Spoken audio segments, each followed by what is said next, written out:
Your identity starts to shift. Depending on what you're doing, your reality starts to shift. Sometimes your reality can shift a little bit faster than your identity, depending on how much belief you have in yourself.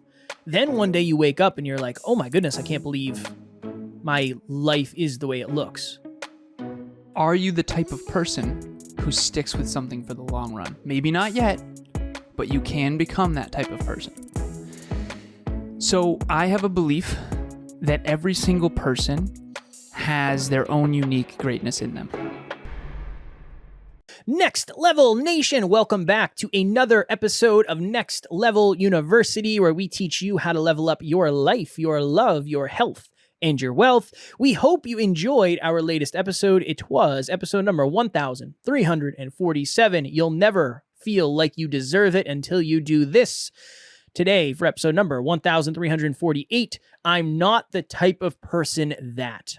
So obviously, we're going to be talking about identity today a little bit. I had a coaching call the other day, Alan, and you'd be very proud of me.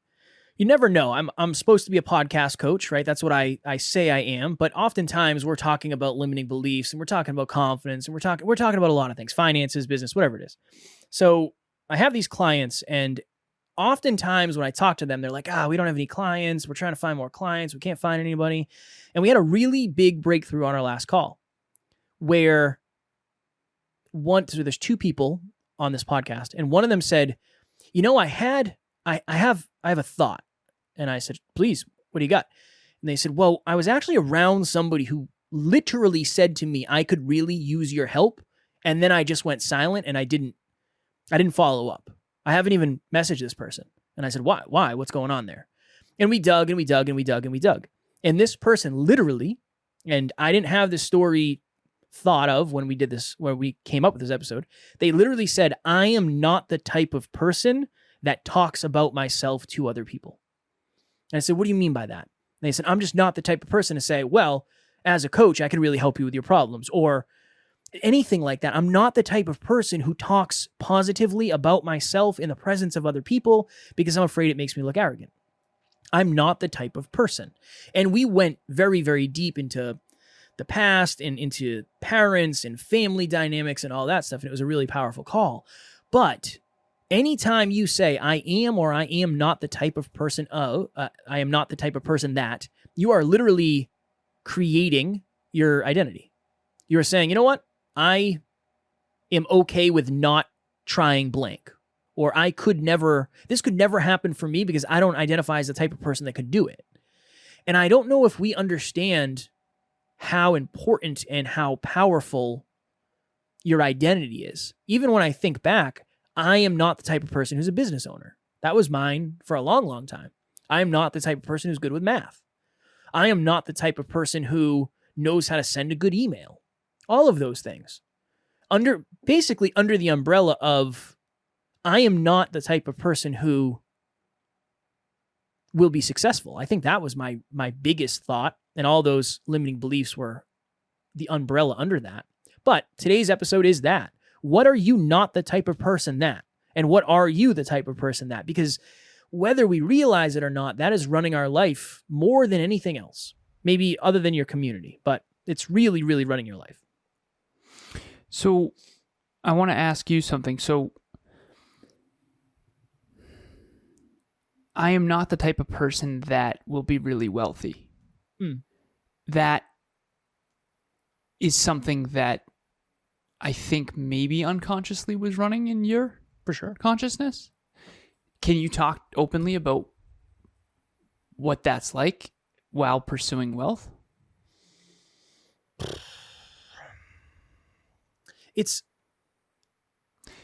I don't know if go ahead. I want to share this. So even right in this moment, I am fearful that this will come off wrong. So I'm going to say it in a way that I hope it will land for everyone listening. When I was younger, I did intend on being wealthy. And I didn't grow up with a lot of money.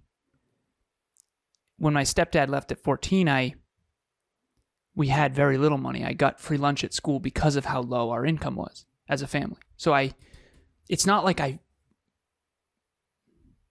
I guess I just intended on doing what it took to become wealthy. Now, I also knew that I had strong intellect. I knew that I was good at academics. I also knew I was good with math. I also knew I was good with technology, and I knew I was hardworking. So maybe I was factoring all that in. But I am going to be wealthy was running me unconsciously. And for those of you on YouTube, Kev is closing I think the I window. might have just broke my window. Okay. Kev is closing the window, so I'll just hold space. No, I can still hear you. You're good. Okay, so we both grew up with limited means, but we were also in a free country and had many good things too. But one of us had the unconscious belief that one day I will be wealthy. The other one had the unconscious belief that you won't be successful. How, now that you're 33 and you're reflecting back on all this, like, how did that affect you? Well, it limits your options. Not physically, but mentally, it limits your options. It's just, okay, we are not the type of store that sells blank. If you're looking for blank, you're not even going to go to that store. You don't go to Stop and Shop to buy shoes. They don't sell shoes. They don't have shoes there. You'd never go there to buy shoes. Was it weird for you to realize how not weird it was for me at the infinity pool and the island password and all that kind of stuff? Oh, for sure. Yeah, definitely. So we've told a lot of different stories. So for new listeners, I'll provide a tiny bit of context. But, we did a lot of interviewing with a lot of different people, and many of them are very, very successful. And again, I don't mean holistically. I mean just in terms of wealth in the context of this conversation. For me, that never felt really weird. Not because I spent my whole life around wealthy people necessarily, but because maybe it didn't conflict with my identity. And we went to this networking party where there was a password on an island down the Cape and mansions and pianos and infinity pools. And we did a lot of traveling and met a lot of multimillionaires. So we've interviewed a lot of millionaires. Honestly, probably dozens, believe it or not. Yeah. And millionaire is contextual based on the country and all that kind of stuff. Anyways, for me, that never conflicted with my identity. Whereas now in hindsight, looking back, that was weird for you. And what was really weird for you is how not weird it was for me. Yeah. But I think I'm just used to you being very, very weird, quote unquote, compared to me. I just think... Why was it weird for you and not for me? I think it has to do with identity. Definitely. Because that just wasn't I didn't... At that point, you had mentors and you had gone to a very good school. So I'm sure you probably you already wanted to be the CEO of a company. It's almost like your identity determines your goals, and then your goals lock in the identity. Yep. For me, that wasn't I was a blue collar guy who worked with his hands pretty much, and that was kind of what I was going to do forever. I think that's one of the reasons why getting that job. So again, for new listeners, when I was 23 or 24, I got a job where I went from making like $15 an hour to 60. Well, yeah, 60. I made $60 an hour on the first job I worked there. And some jobs I made $120 an hour, which is, again, really, really good money. That messed with me, I think, because I didn't think I was the type of person that deserved that in a way. So that was weird. I think that's why it was two things. One, I don't know if I really felt like I deserved it, but two, it was almost a rope that got thrown into this hole that was going to take me out of my identity. Like, oh, now I am the type of person that makes a lot of money. Interesting. So it was weird. It was very, very, very weird for me. Yeah. I think it's that part, the part that for you had the interest and then you created the identity. I don't know if I won't even say that. You had the intention and then you created the identity. I had the interest. I didn't have the intention to be wealthy. I had the interest. I wanted to be. I just didn't know how to do it. I didn't know, and this is very beautiful that it's happening this way. When we were talking about this episode, you said this, you had this question. Are the results you want congruent with the type of person you are? No, that wasn't the truth for me. I wanted to be wealthy and I wanted to have nice things. That wasn't the type of person I was. I sent a email to a potential client earlier that talks about this specifically. And I said essentially this. I said, I don't coach anyone anymore who doesn't have these three things. Number 1 is humility. Number 2 is courage. And number 3 is vulnerability. Of which you have all 3 in spades. So I can't wait to coach you. I hope you join. The 3 things that must line up for someone to be successful are: number 1, goals, which is what you want to achieve. Number 2, the process, which is how you're going to achieve them. And number 3, and this is the part people miss, identity, who you actually are. And who you believe you are, more importantly. Because who you actually are and who you believe you are can be 2 different things. Yeah. You know, if you... There's the hypothetical story of like going into a coma and forgetting who you are. And then you wake up next to your family and they say, hey, you're a Navy SEAL. And it's like, holy crap, really? Versus like, I don't know, an Olympic athlete or a podcaster or a bus driver or whatever. And so the identity we hold dictates the actions we take, but the actions we take reinforce the identity. So you can get really stuck if you're not careful. That's what happens to I mean, that definitely happened to me. Once your identity becomes, I'm not the type of person that does blank, you never do it. And then that furthers it. And it proves it. Yeah. And it's like a deeper hole, a deeper hole, a deeper hole, a deeper hole. So I finished with this. I said, some people know what they want, but don't know how. Others know what they want and how, but get stuck because they don't yet, keyword yet, hold the identity necessary to be that quote unquote type of person. I said, my coaching helps people line all 3 so things finally start to manifest. And rather than some sales pitch for my coaching, that's really what it is. I didn't always know what I was doing. You want this, but you can't do the things necessary to get that. So I used to say things like, well, if you don't love math, you're going to have trouble being wealthy. Wealth is numbers. And it never landed for anybody, and I never knew why. What I mean by that is if you don't like numbers, you're basically going to have to either hire an accountant or a wealth manager, or you're going to have to learn how to be the type of person who loves numbers if you want to be wealthy. And I think when I said things like that, I probably didn't communicate well, so that's part of it. The other part of it is people don't want to believe that to be true because they don't like math. And it's like you either learn to start liking math or you're most likely going to struggle with money. And it's not my opinion. You know what I mean? There's very few people who don't like math that don't struggle with money. There's very few. And they most likely have financial advisors and CPAs and all kinds of stuff. And so, Kev, one last thing too.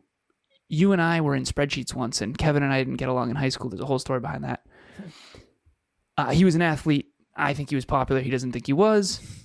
We were friends in middle school. He thought I was arrogant. Definitely true. I thought he was insecure. Also true. Mm-hmm. It's a whole thing. And we've grown as men, so now we get along, which is nice. It helps. It does. It'd be really hard to do this if you would imagine if like every time we get off here, it's like, oh my God. All right, dude, get out of here. Like we're done for the day. All right, man. Yeah, I'll see you never. Oh, it'd be brutal. It's only been like 5 times, maybe. Yeah, all things we always considered. drove to 5. We always learned something. We always do. But we were in the studio once, and this is when we started to really, I would say, come up in being a real business and not just a podcast. This is years ago. And Kev said, my high school self is so pissed off right now. Like, it's so blown away. Not pissed off. He didn't say pissed off. He said blown away. He said, if you were to tell my high school self that, hey, in 10 to 15 years, you're going to be sitting down with Alan Lazaros as a business partner, crunching numbers in spreadsheets, I would have been like, no effing chance.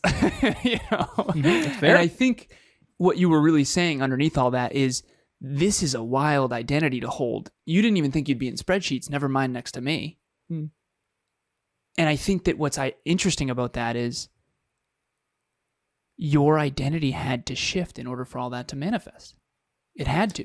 It still and same does. with mine as well. Yeah. And it still does in different ways. I've had or I guess today was a weird day for me. So I'm guessing. I don't know if it was today or yesterday. It's been a long couple days for me, honestly. Hi, my name is Tim Melanson, and I have a web development agency called Creative Crew Agency, and I'm also a podcast host of the Work at Home Rockstar podcast. I met Alan a little over a year ago. He was a guest on my podcast, and we had an epic conversation, and I was just really impressed with his work ethic.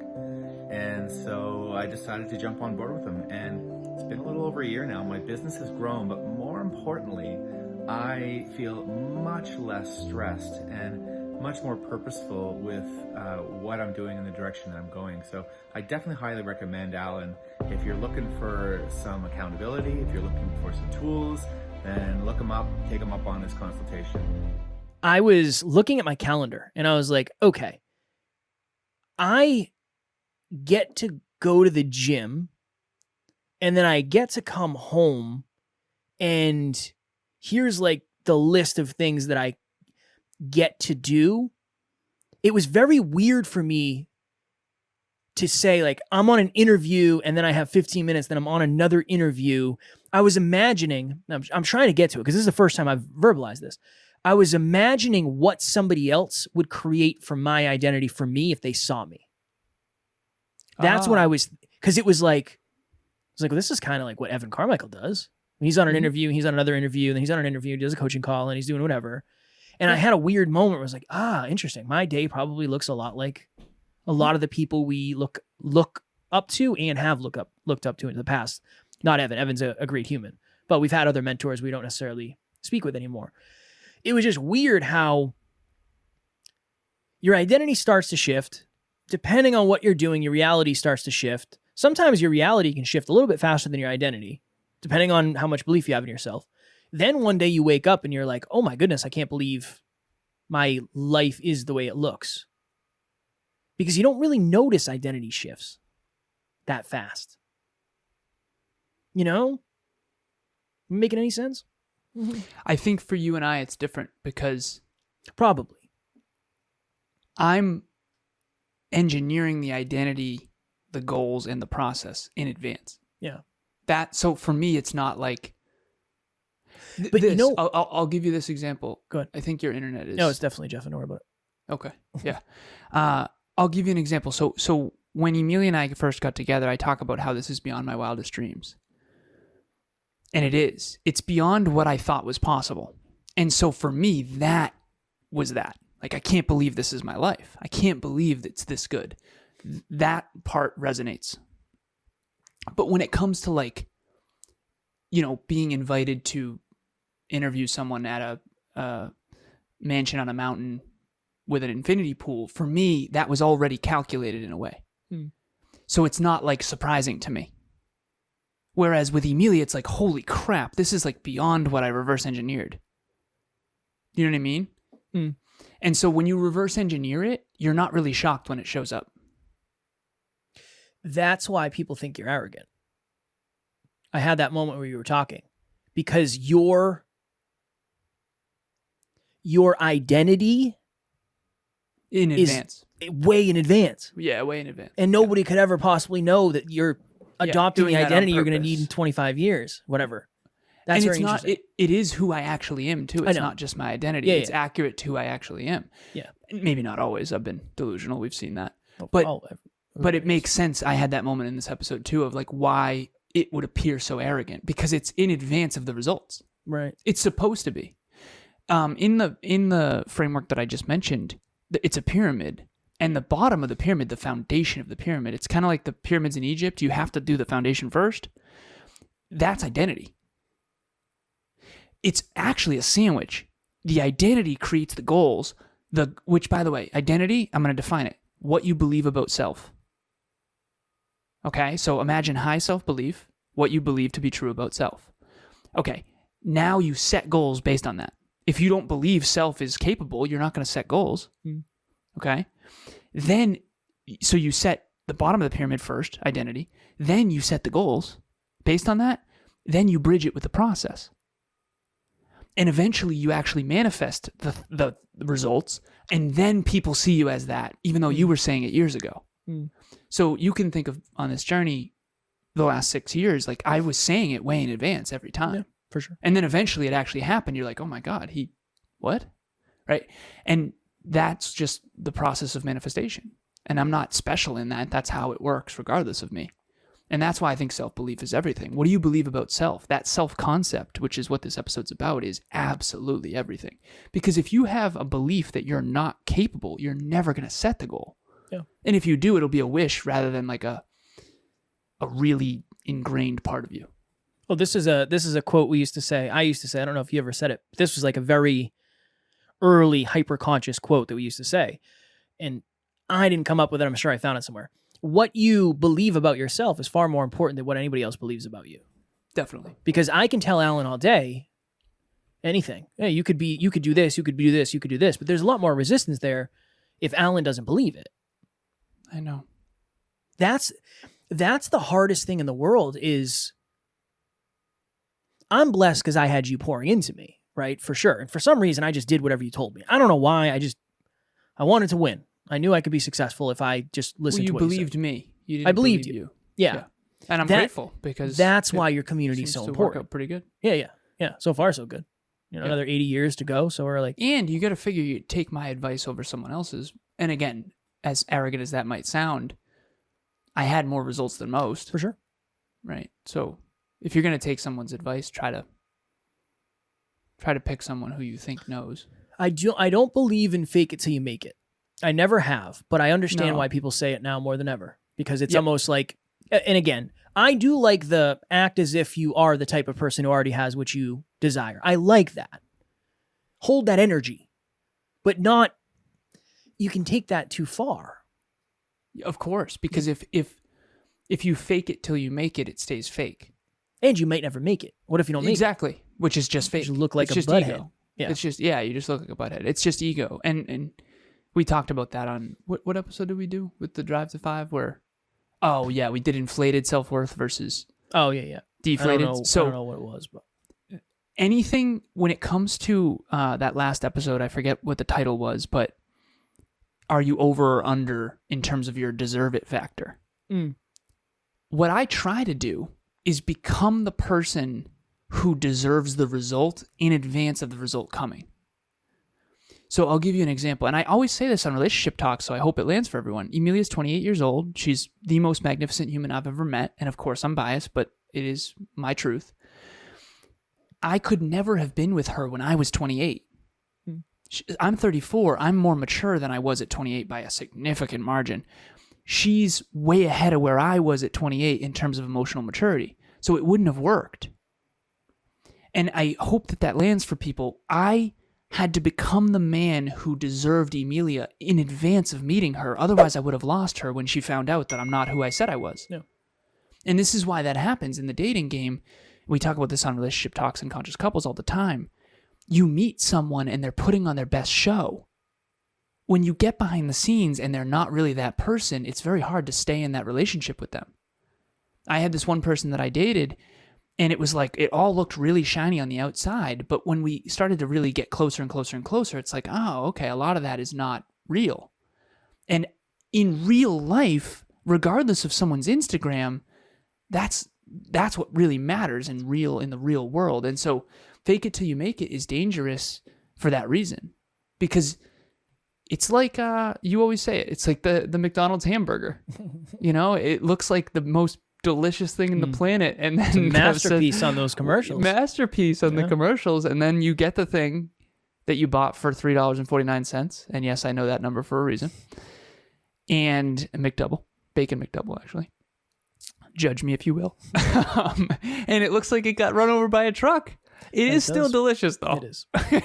Tonight's my cheat meal. Tonight, as of recording this, tonight's my cheat meal. Taryn's away, so I have a me night. I've already measured out the calories in my Taco Bell. Yeah, man. I'm actually gonna Crunchwrap Supreme. No, too many calories in that. We gotta go, but I wanna leave you with something tangible if you're listening. I said this on a podcast earlier. I was talking a lot about making lists. It would probably be beneficial to sit down and make a list of what you say, I am not the type of person that. Just make that list. I'm not the type of person list. And then just think about what is one small action you can do to prove that wrong. Simple. Doesn't have to be big. You don't have to do something massive. Simple. I'm not the type of person that blank asks for help. Have you ever Googled anything? You ask for help, right? I Google stuff all the time. I ask for help every day. Google, help me. So Nice. that right there is something different. I'm not the type of person that's good at saving money. Well, throw $5 into an account or get a piggy bank or whatever it is. I know that's not a sexy answer. I know it's not a viral answer. I know it's probably not going to be a good teaser clip to talk about the episode, but I really think that is the thing you can do, is the smallest thing possible. Write out a list of I am not the type of person. Here's the other thing too. You can write out a list, I am the type of person. What are the positive things that you have attached to your identity? Because there's way more than you probably give yourself credit for. Last story. We got to jump. Okay. I have talked many times about my amazing dog and cat, Tucker and Tauriel. The adventures of Tucker and Tauri. Mm-hmm.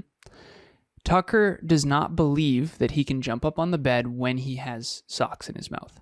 Okay, so every single day I get home from the gym, as gross as this is, he's so excited for Dad to take off his socks so he can play. Yep. And for some reason, when he has socks in his mouth, he doesn't believe he can jump up on the bed. He has to drop the socks, jump up, and then ask his dad to go get the socks for him. And I encouraged him, like, you can do it, you can do it, you can do it. And this is honestly a pain in my butt, straight up. But Amelia and I are conscious parents, and we want him to believe in himself. We want him to believe.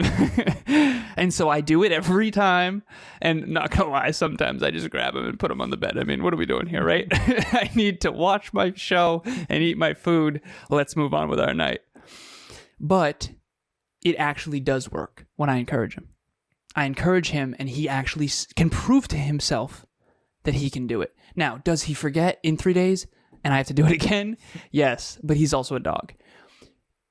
This is the way we all operate. If you believe that you can't do something, you're never really going to prove it wrong unless you choose in advance to hold another belief and then just say, F it.